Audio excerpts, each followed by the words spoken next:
What's going on, you guys? I'm Dustin with Facilitech Southwest. I'm the field supervisor. Today I'm going to show you guys how to properly clean a vent hood from start to finish. So right now I'm going to show you guys our pre-job assessment. So follow me. Okay, so we have two hoods here. We have a smaller hood with an oven underneath it. This is every 6 months. So we're not touching this one. We're focused on the every 3 month today. So that's going to be this hood. As you can see, it's past due. It was due in February, so that's how we base it. And we report it back to our office. So this is our main hood. The way you can determine if it's a main hood, typically it's the biggest, it's the dirtiest, it has the most equipment underneath it. You also want to check for equipment and stuff like that. Right now you see there's pilots lit and stuff like that. You don't want to just blow these out and just let that gas keep coming out, because carbon monoxide is dangerous. You'll see that there's fire suppression systems, there's bars and stuff like that. You want to check and see if stuff is hot. There's more pilots right here. So we're gonna have to shut off gas for all of this. For this, we're gonna have to put wood. This is also a little bit warm. It could potentially burn plastic, so we're gonna put wood right there too. Right here, this is a freezer. You don't know if there's food inside this or not, so we're gonna cover all this. Same thing with this, cover all this. So we also have a third hood back here that we're not servicing today. It's on it every 6 months. So this is a prep hood. Generally, prep hoods are a lot smaller. They have a lot less equipment and they're a lot cleaner, as you can see here. All right, you guys, so now that we determined what hood we're gonna clean, we're gonna go back over there to the main hood. We're gonna show you guys how to protect everything, wrap everything, and prevent any type of damages. Okay, so this is our main bucket. We use 55-gallon trash cans to basically carry all our essential tools into restaurants. It really helps us when we do big hotels and stuff like that, so we can move a lot of stuff real fast. So typically we have a roll of plastic, we have a tool bag. The tool bag consists of things like scrapers, we have screwdrivers, scissors, a water gun, tape measure, different fittings, and typically like a couple sets of pliers and some crescent wrenches. So just real basic tools, just enough for us to do our job. You don't want to try to carry too much stuff and end up weighing yourself down. It becomes hindering to you. All right, so right now what I'm going to do is I'm going to get these pilot lights shut off so they don't burn up our protective plastic that we're going to put over all the equipment. So there's different styles of pilots. There's a pilot that's right here where you can see, then there's a pilot that you have to take off the grate, I guess, and it's underneath, in between, feeding two of them. So you want to make sure you burn that out. A lot of times guys won't see it, and then it'll burn plastic up and you have to rewrap hoods. It's not a good deal.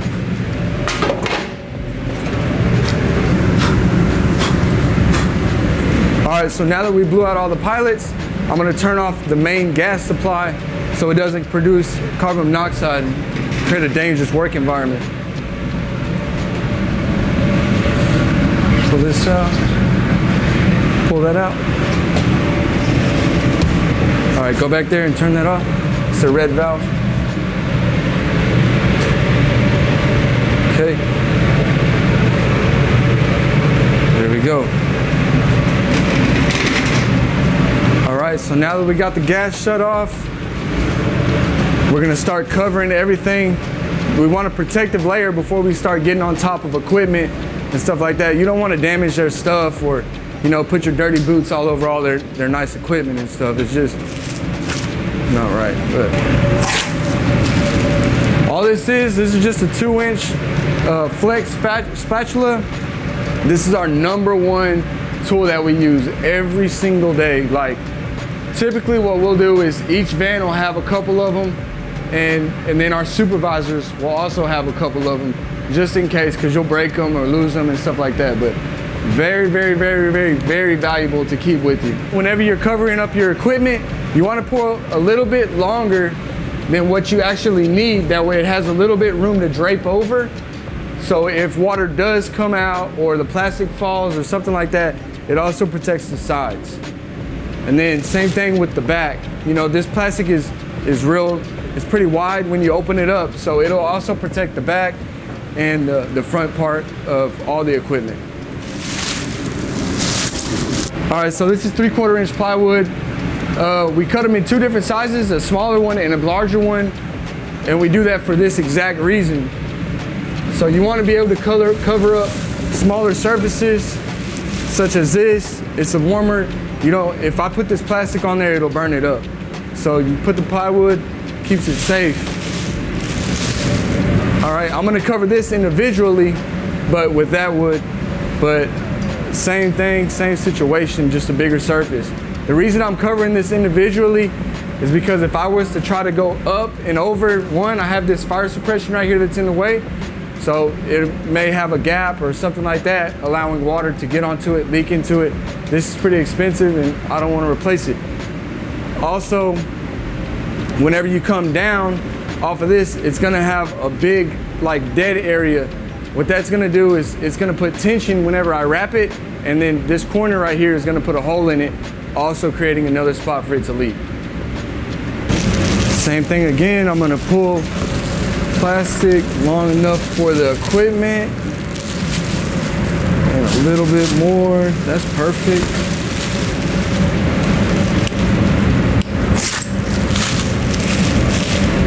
A lot of the times if there's a little side table like this, it'll be filled with whatever equipment they're using.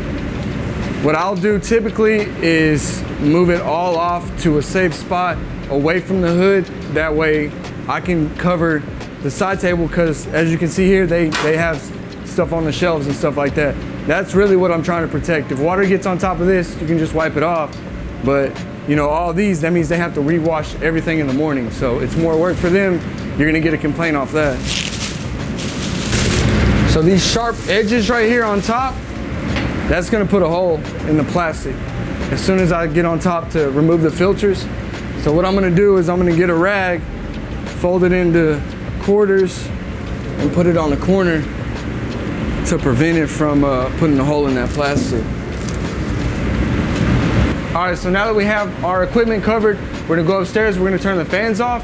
The reason why you cover the equipment first is because whenever you turn the fans off, there's grease in the duct that could potentially start dripping down. You don't want that to drip onto the equipment, creating an unnecessary mess. All right, you guys, so now we're up on the roof. We have 5 fans we're working with. There's 4 uplasts and 1 Supreme. We're only cleaning 3 of the 5 fans though. Okay, so let me go through it real quick just to show you guys. All right, so whenever you're deciding what fan it is that you're supposed to be cleaning, you kind of have to, memorize the kitchen and kind of use that layout to decide where the fan's at. So if you remember, there's hoods in a line. There's the main hood and there's a back hood. That's where this fan comes in. And then there's also a 5th fan over here. And if you remember this, there's a little hood in the corner. That's where this fan's at. So we're not touching this fan. It's running. We're not turning it off. You don't know if they have something cooking in there that could potentially start building up smoke and stuff.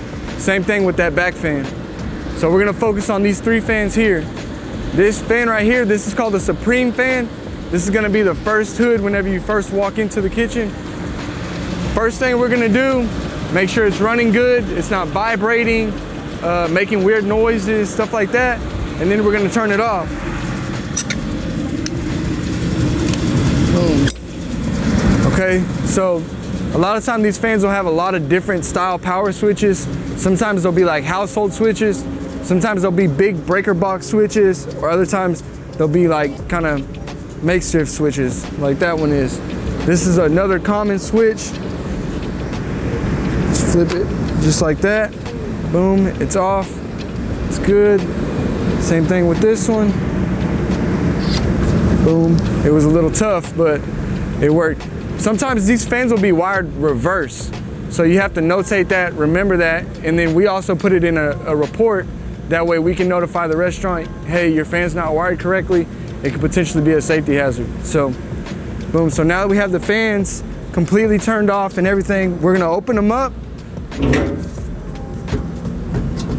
And I'm gonna inspect the fan to make sure everything's good before we clean. If I notice any deficiencies in the fan, I'm gonna notate it, I'm gonna take pictures of it, and then I'm gonna let my office know. That way they can let the restaurant know and it basically eliminates the liability off of us as a company. What you want to look for is holes in the sides of the ducts. The duct may be deteriorating down in the middle, on the bottom, or sometimes it'll have a flat spot. If it's deteriorating, that's a big red flag. You need to let them know, and they need to get that fixed as soon as possible. So we got that one done. It looks very good. So the motor itself is connected to this part right here. Sometimes inside the motor housing, it'll become loose, or the screws will wear out, fall out, and stuff like that. It'll create this whole thing to start wobbling in all different directions. If that happens, eventually what's gonna happen is it's either gonna lock up, the motor's gonna overheat, potentially causing a fire, or it's gonna cause all these fan blades to break. So what we do is we'll leave it off, we'll notify the restaurant that they need to have a HVAC tech come out and service it as soon as possible. So this is a Supreme fan. These open up a little bit different. There's 2 stages to opening it up. You want to make sure both hinge kits on these fans are good before you open it, because they're typically very, very heavy. So it has 2 hinge kits. It has 1 hinge kit right here. That's this section. So I'm gonna make sure it's connected and good, and it looks very good. It's right here. I don't know if you can see it. Okay, so you make sure both screws are intact. They're good. This is the other section. This is welded, so it's good. All right. So it has like a little key. Turn it, push down. That allows you to open. Okay, you open this.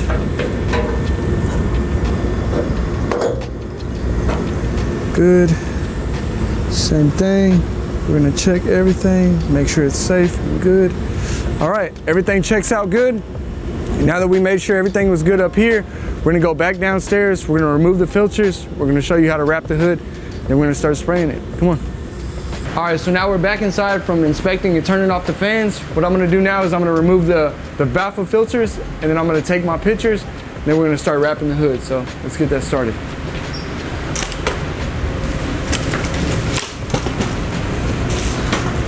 These filters are very easy to remove. You just simply lift up, pull out, and they come out pretty easy.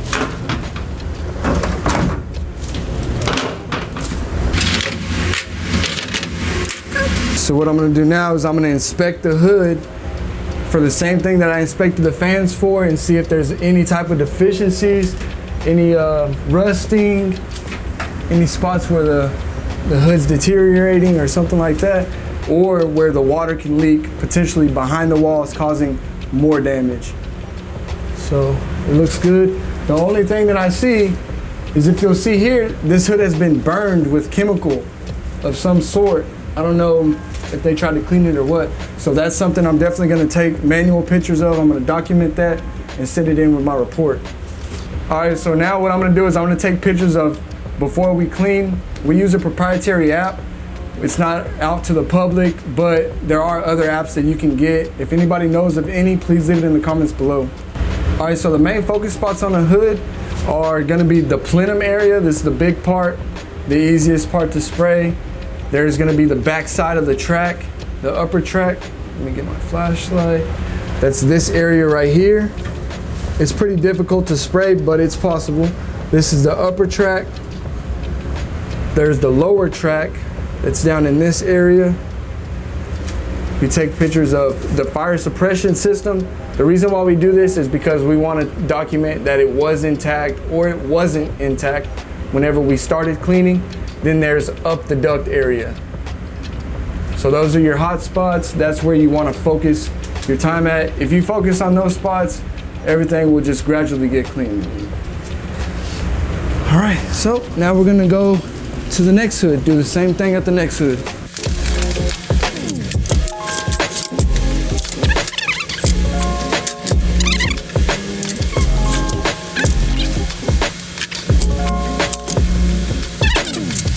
So I'm gonna go ahead and take pictures to document this hood, just like I did that hood. I also wanna go ahead and mention, anytime you're getting on top of equipment, don't try to hang on any fire suppression systems. These may seem real secured into the hood. They're actually not that secured and they break relatively easy. So yeah, we basically don't even touch them. I try to touch them very minimal. So, all right, so this is the part where the scrapers come in handy. This track is pretty nasty. This grease looks a little bit old, so I'm gonna go ahead and scrape it just to knock off all the big pieces to make sure whenever I spray it, it comes completely clean. So Austin, hand me a chisel. All right, so all you're gonna do whenever you scrape it is, there's a couple areas you wanna focus on. This area right here, the bottom part, and then up against there. So the hardest parts are gonna be this area here to spray. The bottom part and this side over here is gonna be really easy to spray. If something's dirty, it's gonna be right here. As you can see, that's where it's built up right here. So we're gonna go ahead and knock that down.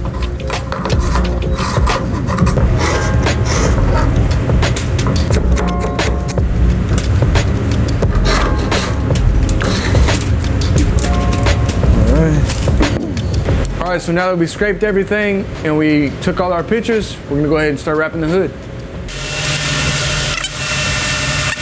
So what I did, basically, I went the whole length of the hood. Now I have to go the sides of the hood. There's two sides.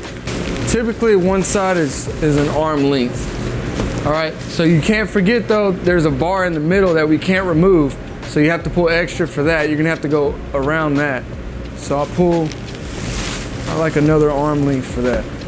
Get all my plastic up on top of the equipment. That way it's out of my way when I'm going down. It's also readily available. All right, okay. This is a bucket of dirty rags. We use rags to hold the plastic up, to wedge it in there. When we get done, we recock everything. So let me go ahead and start wrapping it. Oh. All right, so what you're gonna do is you're gonna find the edge of the plastic. You're gonna make sure you have enough plastic that it goes the whole side of that hood. You're gonna put it just a little bit, maybe ½ inch of the plastic onto the spatula. And you're gonna tuck it in there. Okay. Do the same thing with the rag. I might have to give it a little bump or so. Get it in there. You don't want to keep stuffing more and more, because what happened is you'll end up losing length on the width of the plastic, making it short, and you can't attach it to a trash can. So just the right amount. I try to keep the rags evenly spaced, and you always want to make sure you put a rag underneath the duct, because that's where the most pressure is going to be at whenever somebody's spraying from the top. All right, so there's a few different methods to wrapping a hood. You can use rags, you can use clamps, suction cups, magnets, wedges. There's a lot of different ones. We choose to use rags because, one, they're multi-use. We can use a rag to dry something, to shine the hood when we get done, to also wrap. The reason why we don't use magnets is because most surfaces, or the surfaces aren't consistent. So there'll be some that are magnetic and then some that aren't magnetic. So you run into that. Suction cups, the reason why we don't use those is because some areas are more greasy than others, and it won't allow the suction cup to fully stay suctioned to the surface that you're trying to wrap. So we've just learned over time that rags are the most useful and multi-use tool to use for this purpose. Sometimes the gap will be real small, you can't even get a rag in there. What I'll do in that case is I'll cut a little small piece of plastic and use the plastic as the part to like hold it in there too. That works as well. The reason why I wiggle the spatula out is if you pull it straight out, most of the time the rag comes out with it. So I try to slowly wiggle it out on every time, that way the rag stays stuck in there nice and secure. Okay, so this bar right here, we can't remove it. So I'm gonna show you guys how to wrap around it. So what you're gonna do is, with this plastic on this side, you're gonna tuck about that much past the bar. And then you're gonna come back with the other side and go the other way, about the same amount. So underneath, you're gonna tuck the plastic there.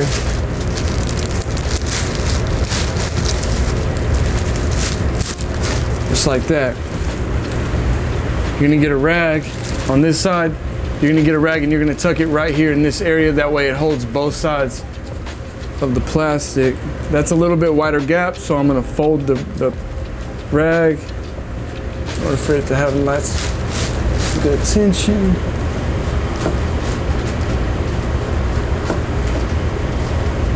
There you go, give it a test. That's good. And then just as an extra precaution, because it opens up right here a little bit, that's where it's gonna leak at. I'm gonna get a rag and these clips that we use.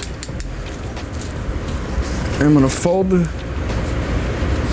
rag once, put it on the clip, and then this plastic, I'm gonna roll it together, kind of tighten it up, and I'm gonna clip it. The reason why I put a rag over the clip is so the clip doesn't tear the plastic itself. Then I'm gonna let the plastic kind of settle where it wants to. I'm gonna get another clip and clip it right here. Just try to keep that gap real tight.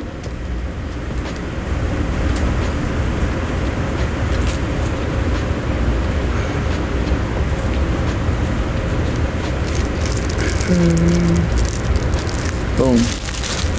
There we go. All right, so on the other side, I skipped the corner because it wasn't going in this easy, but you always want to put the rag on this side of the plastic. The reason for that is whenever you go to make the funnel nice and tight, this corner will put a hole in the plastic. Typically, corners are what leaks the most, so that's where you're gonna get a lot of leakage and water's gonna go everywhere. So I try to put a rag at the corner of every hood to prevent that.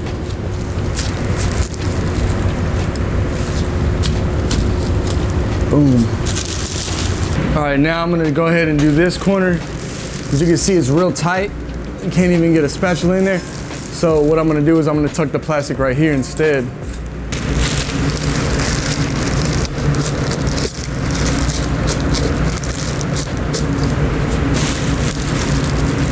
Make sure it's tight right there so it doesn't leak.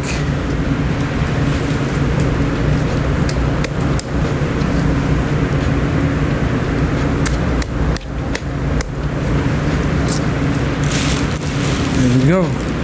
Okay, now we're gonna start forming the funnel to the hood. So this is a pretty long hood. We might have to run 2 trash cans. I'll show you guys how to do that, but so now we're gonna form the funnel. Whenever you're making the funnel, the edge of the plastic's right here. You almost never want to use that edge. You just keep going, flipping the plastic with the leftovers on the outside of the plastic. It's gonna form a funnel. Now you don't want to go too much because whenever you go to put it up, as you can see, it gets too high. That'll bubble, the whole corner will fall out. So you want it to be kind of loose when you're right here, just because whenever you go to the ceiling with it, it's gonna tighten up. That's still a little too tight.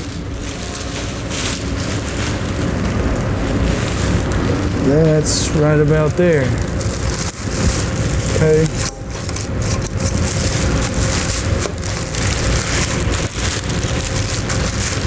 Okay, so it's not secured. I just have it good enough where it'll hold. So I'm gonna find the edge and I'm gonna pull it to the far side of the hood. I'm doing this in order to create tension so it creates a tighter funnel. All right, so now there's leftover plastic. Instead of using another rag, it's faster if you just use the leftover plastic. Put it in there, nice and tight. You want this to be pretty tight. The reason for that is whenever you connect the trash can, you gotta put a decent amount of pressure, otherwise the plastic will heat up as you spray it and it starts to stretch and it'll create big bubbles in the plastic, eventually tearing the plastic, making the trash can fall, or the bubble will just pop itself, so it's no good. All right, we're gonna do the same thing on the other side.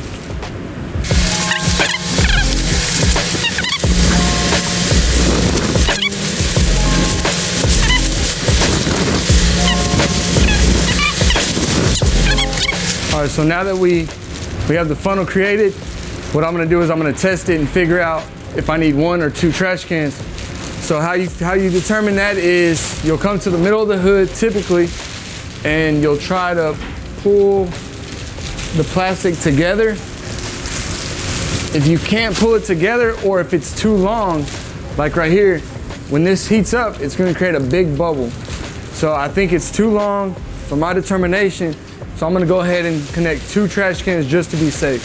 So how you connect the trash can is you wanna try to find a spot where it's not too far to the left or too far to the right.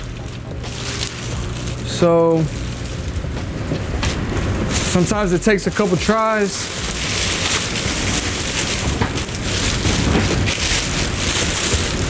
And I think that's gonna be it right there.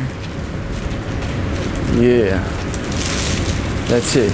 Okay, so this right here is also a common issue that happens because there's so much plastic that's jumbled up right here that really, I mean, there's nothing we can do about it. You really have to pull that tight. That's why it's important to get that cross real tight. So I'm gonna go ahead and take care of that first.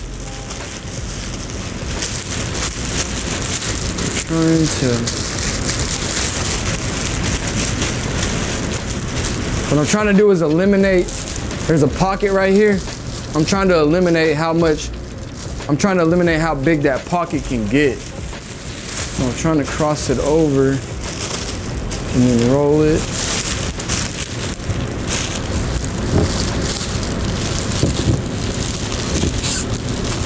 Okay.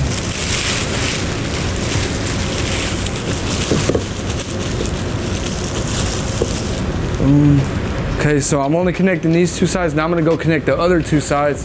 The reason why you don't wanna do all 4 sides right now is because if you create too much tension on one side, then you're fighting it on the other. And then it becomes off balanced and now there's a bubble somewhere. So I'm gonna do 2 sides.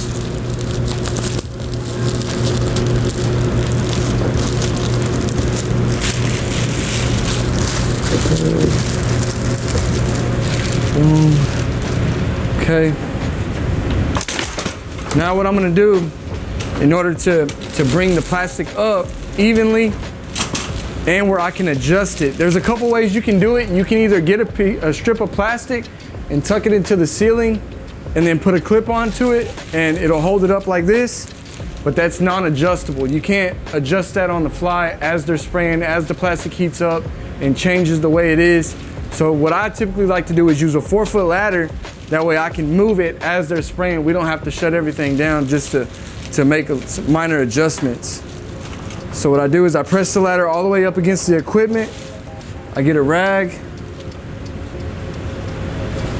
Try to find out where I want it. So you want if you have it all the way down like this, then it's just gonna be a big bubble right there.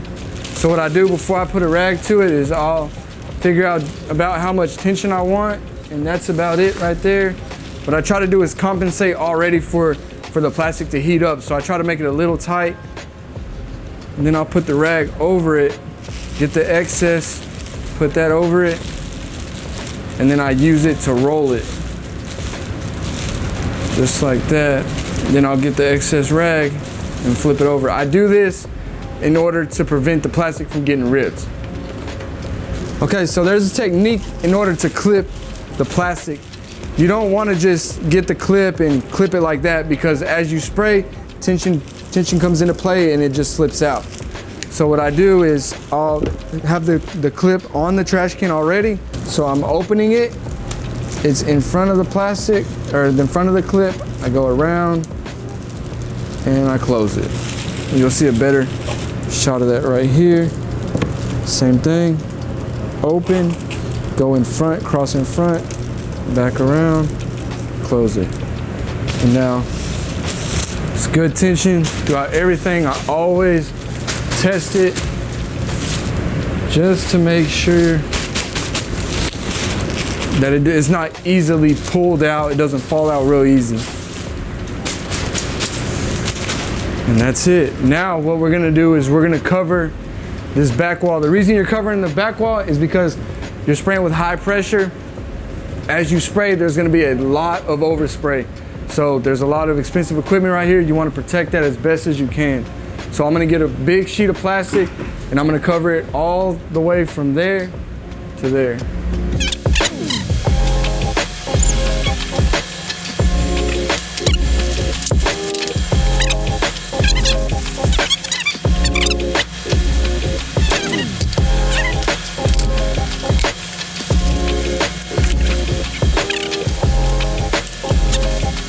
All right, now that we have everything in the kitchen taken care of, we're gonna go outside. I'm gonna run through everything we have in our van, how to make chemical, how to set up the machine, and then we're gonna proceed to how to spray the fans. And don't forget to like, comment, share, and subscribe. We'll see you guys in the next one.